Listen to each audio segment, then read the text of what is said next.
जय हिंद साथियों, बिहार एसएससी की तरफ से वैकेंसी आया था 2023 में। फरवरी महीने में 2023 में वैकेंसी आया था जो कि इंटर लेवल छात्रों को आवेदन करना था।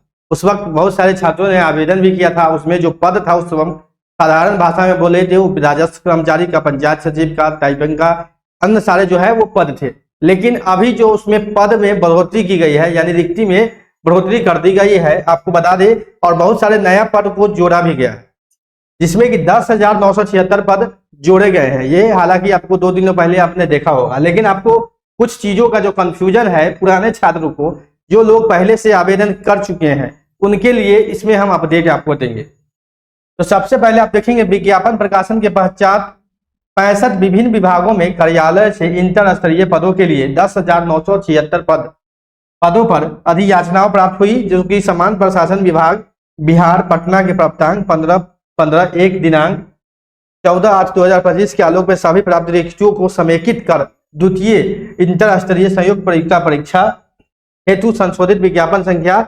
0223 यानी फरवरी 2023 में आया था ये वैकेंसी, जो पहले आपने आवेदन किया था, आयोग की वेबसाइट पर प्रदर्शित कर दिया गया है। यानी विज्ञापन संख्या 223 हेतु रिक्तियों की कुल संख्या 23,175 हो गया।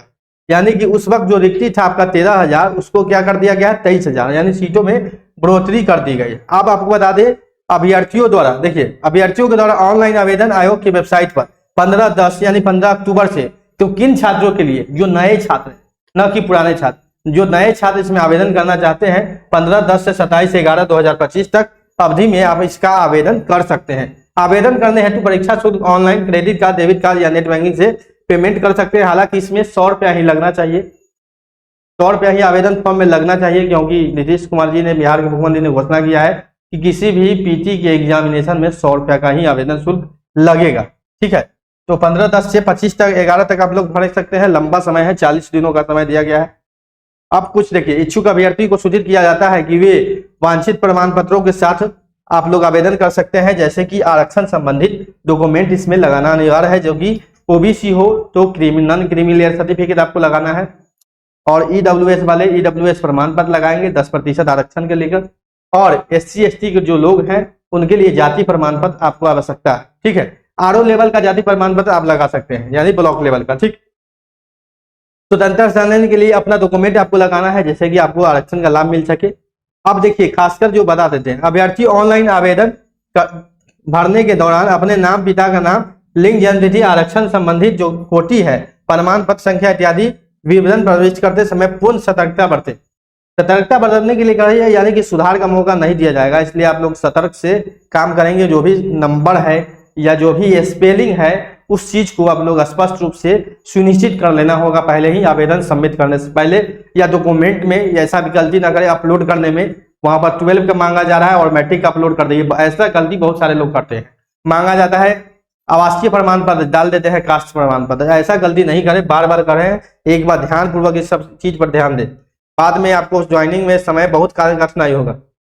अब यहाँ पर मेन चीज है, वैसे अभ्यर्थी जिन्होंने विज्ञापन संख्या 2/2023 यानी कि पूर्व में 2023 में जो आवेदन आया था, तो ये विज्ञापन आया था, उस वक्त अंतर्गत अंतिम रूप से ऑनलाइन आवेदन समर्पित किए, ठीक है, उन्हें विज्ञापन संख्या 2/2023 हेतु पुनः आवेदन समर्पित करने की आवश्यकता नहीं है। यहाँ पर स्पष्ट रूप से लिखा गया है कि जो लोग आवेदन कर चुके हैं 2023 में, उन लोगों को आवेदन नहीं करना है।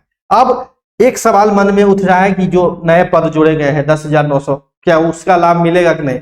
तो जरूर मिलेगा। जो भी पद इस पूरे बहाली प्रक्रिया में है, उन सभी के लिए आप एलिजिबल हैं, यानी कि जो लोग भी इसमें आवेदन किए हैं पूरे पदों के लिए, यानी 65 पद अभी जोड़े गए हैं, और पूर्व में जो पद है राजस्व कर्मचारी, पंचायत सचिव, लिपिक, डाटा ऑपरेटर, ये सब सारा पद जो है, ये सारा पदों के लिए आप लोग एलिजिबल हैं। आपको पता है कि इसमें जो पद मिलता है वो नंबरिंग के हिसाब से मिलता है, नंबर स्कोर के हिसाब से मिलता है, जिसका जिस हिसाब से नंबर रहता है उस हिसाब से आपका पद मिलेगा। ठीक है, अब इसमें आपको बता देते हैं दूसरी चीज, पुनः समर्पित करने की आवश्यकता नहीं। पूर्व से आवेदित अभ्यर्थी विज्ञापन संख्या 2/2023 हेतु आवेदन करने वाले अभ्यर्थी विज्ञापन संख्या 2 सम्मिलित सभी पदों के लिए प्रतियोगी हो गए। यानी यहाँ पर स्पष्ट रूप से लिखा गया है कि जो भी इसमें पद हैं, नए या पुराने, सभी के लिए जो भी छात्र इसमें पूर्व में भी आवेदन किए हैं वो इसमें एलिजिबल होंगे, उनकी कोई समस्या इसमें नहीं होगी।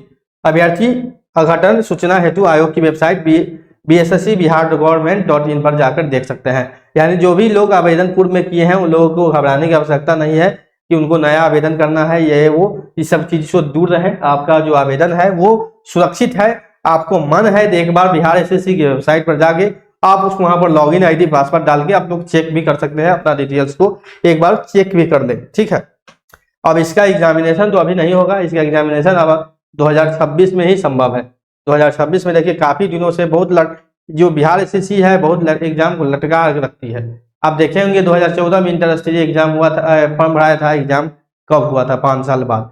तो कहीं ना कहीं ये 2023 है, 26 में यानी हो जाएगा तब 3 साल होगा। तो कहीं ना कहीं छात्रों के मन में भी इस सब विभागों पर थोड़ा टाइम जो लिमिट है उसको देखना चाहिए और समय से एग्जाम कराना चाहिए। छात्र का भी मन नहीं लगता, कोई टारगेट नहीं बन पाता, जब एग्जामिनेशन डेट नहीं रहता तो टारगेट नहीं बन पाता है। तो ये कहीं ना कहीं एक लापरवाही भी विभाग की है। खैर, जो लोग पहले से आवेदन किए हैं वो लोग के लिए तो कोई बात नहीं है, और जो लोग को नया आवेदन करना है वो 15 अक्टूबर से आवेदन चालू हो जाएगा और इसमें आपको मैट्रिक इंटर का डॉक्यूमेंट लगेगा और आरक्षण संबंधी डॉक्यूमेंट यानी कि कास्ट सर्टिफिकेट, NCL या नॉन क्रीमी सर्टिफिकेट या स्वतंत्रता सेनानी से संबंधित है तो वो प्रमाण पत्र लगाना होगा। दिव्यांग है तो दिव्यांग का प्रमाण पत्र लगाना होगा। महिलाओं के लिए 35% जो आरक्षण सीट है वो रिजर्व है, यानी 35% 36 हॉरिजॉन्टल आरक्षण इसमें दिया गया है, ठीक है। आपका इससे संबंधित कोई भी सवाल हो, क्वेश्चन हो, इस बहाली से बिहार SSC अंतर्गत कोई भी बहाली से संबंधित आपका कोई सवाल हो तो आप कमेंट बॉक्स में कमेंट करें, हम आपको बताएंगे। क्योंकि अच्छे पद हैं इसमें तो आप लोग जरूर भरें। सिविल सर्विस ही इसको आप मान सकते हैं, छोटे लेवल का ही लेकिन एक सिविल सर्विस है, ठीक है। तो मिलते हैं अगले अपडेट अगले वीडियो में, अभी के लिए इतना ही, धन्यवाद।